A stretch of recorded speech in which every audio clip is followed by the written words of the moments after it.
World War II was a global conflict, yet its most brutal and decisive theatre was the Eastern Front. This was where the might of Nazi Germany clashed with the resilience of the Soviet Union. Millions of soldiers fought across vast distances. From the frozen wastelands of Russia to the bustling cities of Ukraine, the struggle raged on. The fate of Europe, and indeed the world, hung in the balance. The sheer scale of the fighting was unlike anything ever seen before. The Eastern Front witnessed some of the largest tank battles in history.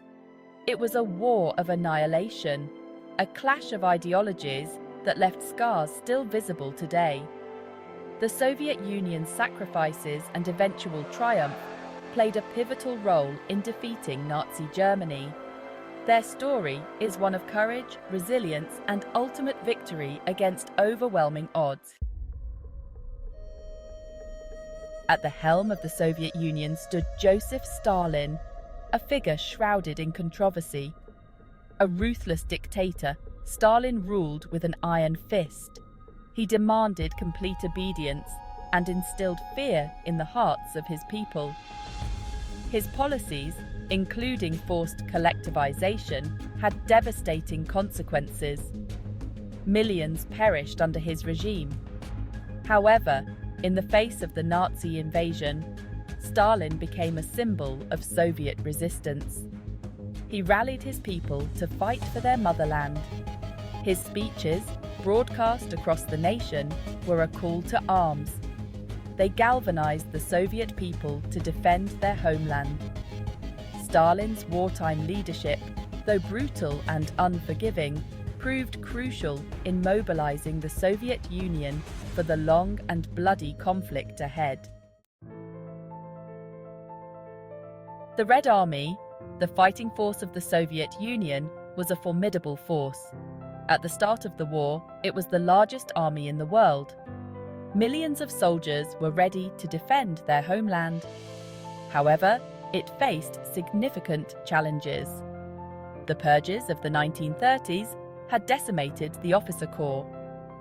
Many experienced leaders had been executed or imprisoned, leaving the Red Army initially ill-prepared for the German onslaught. Despite these setbacks, the Red Army possessed key advantages. Soviet industry, though initially crippled by the German invasion, proved capable of churning out vast quantities of war material. The iconic T-34 tank, for example, became a symbol of Soviet industrial might.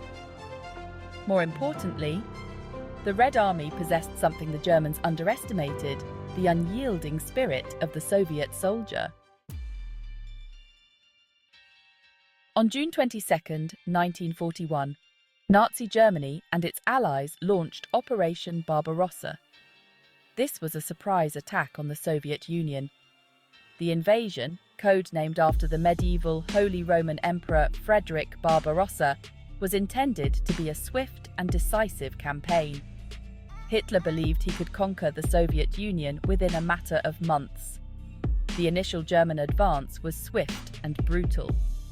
The Wehrmacht, the German army, employed blitzkrieg tactics. This lightning war involved the rapid movement of tanks and infantry, supported by overwhelming air power. The Luftwaffe, Germany's air force, bombed Soviet cities, airfields, and troop concentrations. The Red Army, caught off guard and outmaneuvered, suffered heavy losses.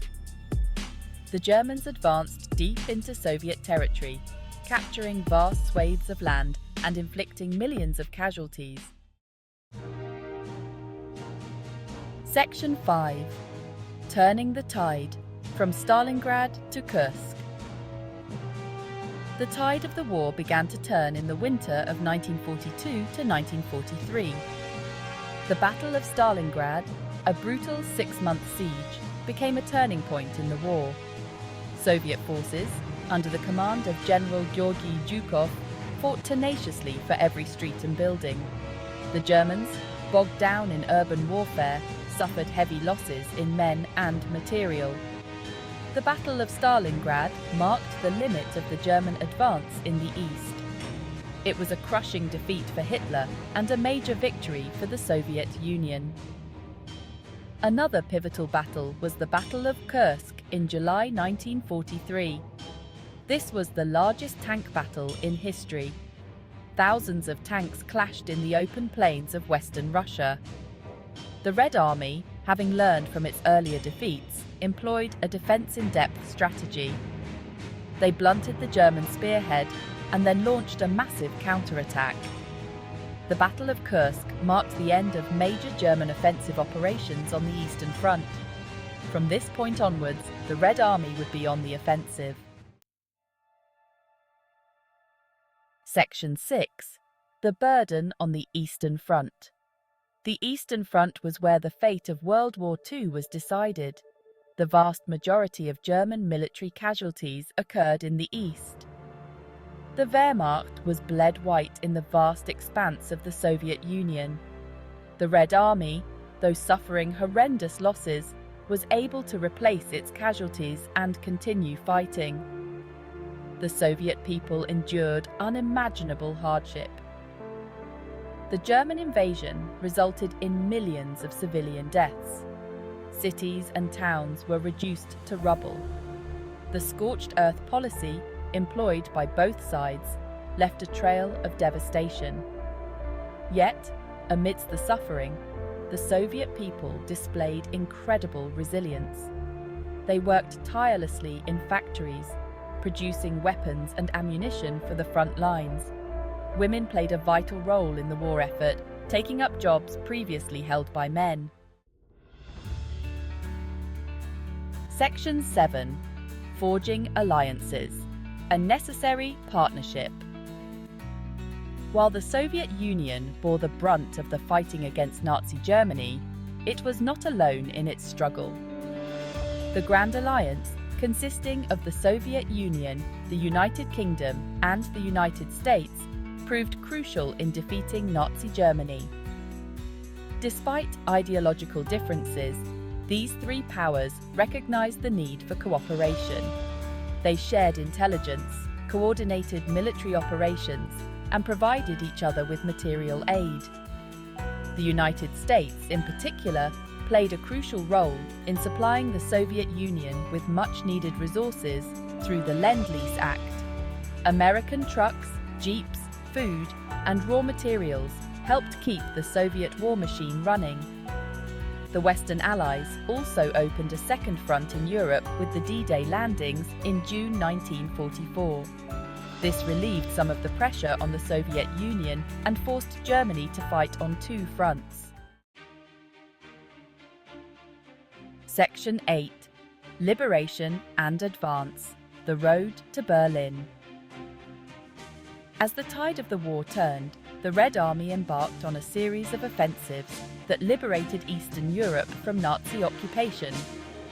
Soviet troops advanced into Poland, Hungary, Romania, and Bulgaria, driving the Germans back towards their own borders. The Red Army's advance was not without controversy. In some instances, it was accompanied by reprisals against German civilians and the installation of communist regimes in liberated countries. However, there was no doubt that the Red Army played a decisive role in freeing millions of people from Nazi tyranny. The final push towards Berlin began in April 1945. Soviet forces fought their way into the heart of the German capital, engaging in fierce street fighting. On April 30th, 1945, Hitler committed suicide in his bunker as Soviet troops closed in.